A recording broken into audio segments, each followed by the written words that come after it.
Listen to me, because this right here is going to help somebody protect their peace. See, not everybody who re-enters your life came back with pure intentions. And that's hard for some people to accept, because when somebody returns, our emotions automatically assume maybe they've changed. Maybe they missed me. Maybe God restored this. But discernment asks a different question. And that question is, why are they back now? Because timing reveals motives. You got to understand that some people don't return because they had revelation. They return because they lost access. Let's keep it real.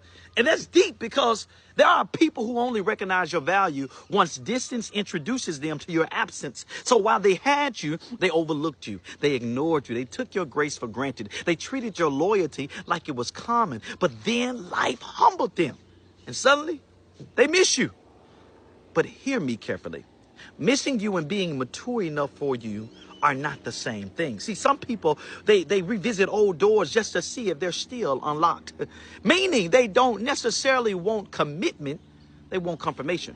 Confirmation that they still have access. Confirmation that they still affect you emotionally. Confirmation that they still answer quickly. Confirmation that you're still available. You're still emotionally open to them. And the dangerous part is, if you haven't healed, you'll mistake familiarity for destiny.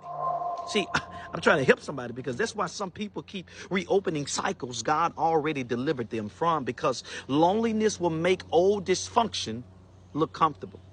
See, the Bible says, as a dog returns to its vomit, so fools repeat their folly. I want y'all to understand that. In other words, just because something feels familiar does not mean it's healthy. And some of y'all got to stop romanticizing people God removing. I want to go a little bit more deeper, because some people don't actually miss you. They miss the version of you that lacked boundaries. The version that tolerated inconsistency, ignored red flags, kept over-explaining yourself, kept giving chances, kept accepting, have love, kept abandoning your discernment just to keep people around. No, you mature. See, but healing changes your availability. See, when God starts healing you, you stop being easy to manipulate. Now suddenly you ask questions. You require honestly. You notice patterns. You don't respond emotionally anymore. You don't panic over distance. You don't chase confusion like you used to. And manipulative people hate when access expires. Let's just keep it real.